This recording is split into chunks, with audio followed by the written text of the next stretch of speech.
Hi everyone, welcome back to Brook Valley Life, or hello for the first time. Today, stabilisers, stabilisation. Why do we do it? Well, in a previous video we talked about things you could add to your bow to help you shoot better. One of those was a stabiliser, and what it does, it puts weight away from the riser at a distance, also front and back. But what does it actually do? Well, it creates a lump of force out there that if you didn't have it, you could move your hand around quite easily, yeah, be it the back one if you're not anchoring properly, or the front one by just moving, and you can get quite a lot of movement.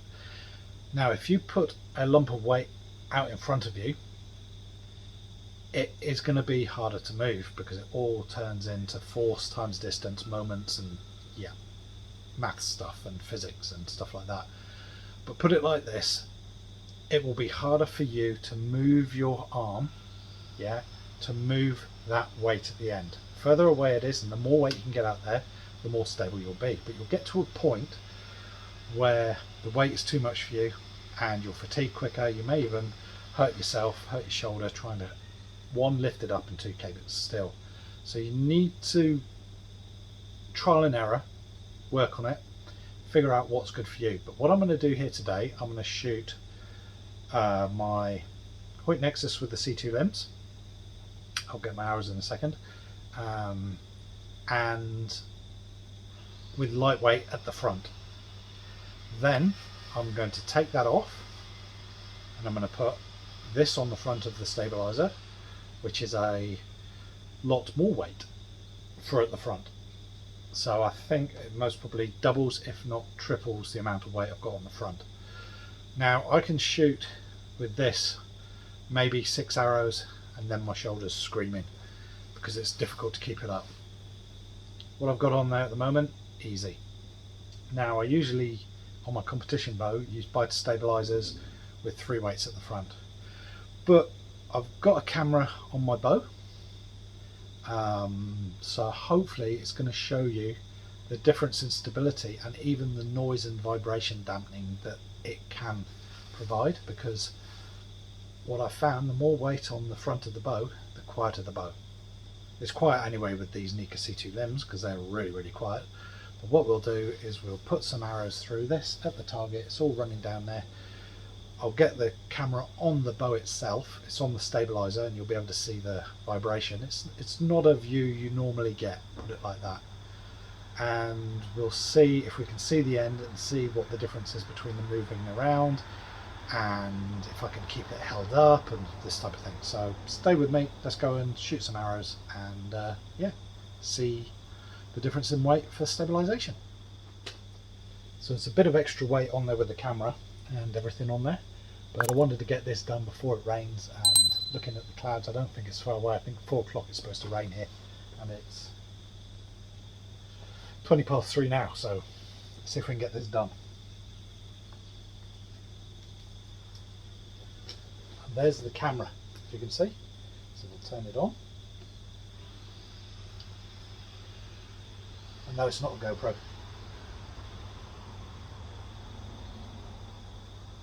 Cool.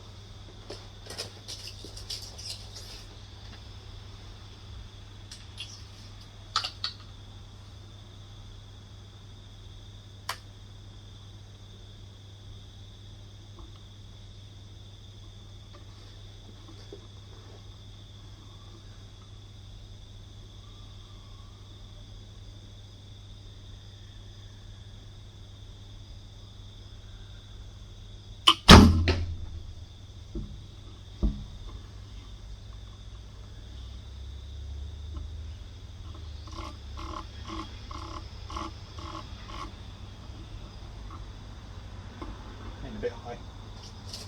These arrows are lighter.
So here we have the bow now with a shed load more weight there, more weights here, and a big lump on the end, which I had before anyway. So let's see if I can hold this up, shoot some arrows and see what happens. I can already tell the difference.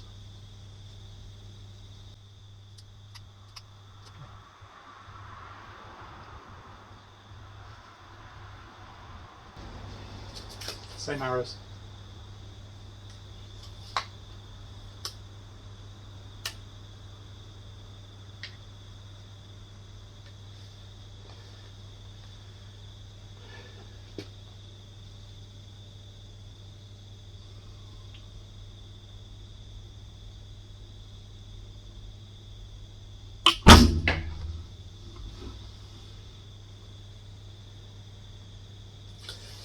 That was quieter.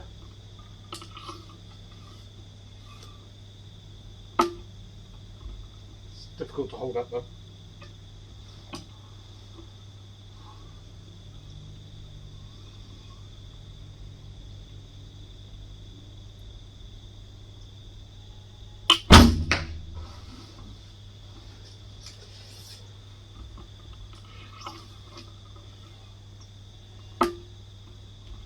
Feel it in my back, just trying to hold it up.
So, what can I tell you about putting too much weight on the end of your stabilizer? You fatigue really, really quickly. I can feel it in my back. In fact, I can feel it in the front as well. Around here, just trying to hold that up and down through the sides, it was quite difficult. However, the bow sounded fantastic. Those C2 limbs from Nika are very, very quiet and stable anyway. Very quiet on this bow. However, with that extra weight at the front compared to what was on there, it's made it even quieter. It is very, very little vibration. We'll go down and have a look at the arrows, and then we'll come back and yeah, just see what we think. So I'm not sure what the up and down was like compared to the lighter one, but we'll have a look at that. But by adding more weight, it makes the bow deader in the hand. However, it's harder to keep your bow arm up and can give you some inconsistencies. However, if you train, do some weights, you'll be able to use heavier and heavier weights. Some of the guys with the compound especially, they've got weights out the yin yang out the front and on the back. The back one is to stop talking and is also to like kind of balance up everything as well. But yeah, stabilizers will help you shoot better. Don't overweight yourself on the stabilizers. One, you'll tire quicker, you'll get exhausted. Your whole body will tell you, no, stop. If you are overweight, not overweight like that, but overweighted with the weights you've got on your stabilizer, remove some. It doesn't matter. Look at the length of your stabilizers as well. The more weight you got further away, the more difficult it will be to hold your bow up. That is why hunting bows, they don't have stabilizers like us recurve archers, target archers I should say, because compound has got the same length as well. I usually use between 30 and 33 inch stabilizer, and they work fine for me, but you're not going to be walking around the bush with a 30-inch stabilizer sticking out the front, otherwise you're going to be putting it everywhere into trees and getting stuck. So that's why they use smaller ones, but it still does the same thing. It quietens vibration and it also helps them steady their shot. So this quick look into stabilizers, I hope it's been useful. Hope it's given you a bit of information on them. Any of you bear bowers out there who want to try target, first thing I would say is get a sight, because that does help, and then look at a stabilizer. Just go for a single long rod. My first competition, I didn't have all the fancy bits. I had a single cheap carbon stabilizer with a bit of weight on the end, and yeah, I didn't come last by a long way, and that was at the UK or the GB National Indoor Championships. Great for a first competition to go to. Didn't realise what I was going to, but yeah, hey ho. Hope you've enjoyed this video. If you have, please hit that like, hit the subscribe, share it with your friends, get everyone helping. Don't forget the Break 500. It's great for everyone.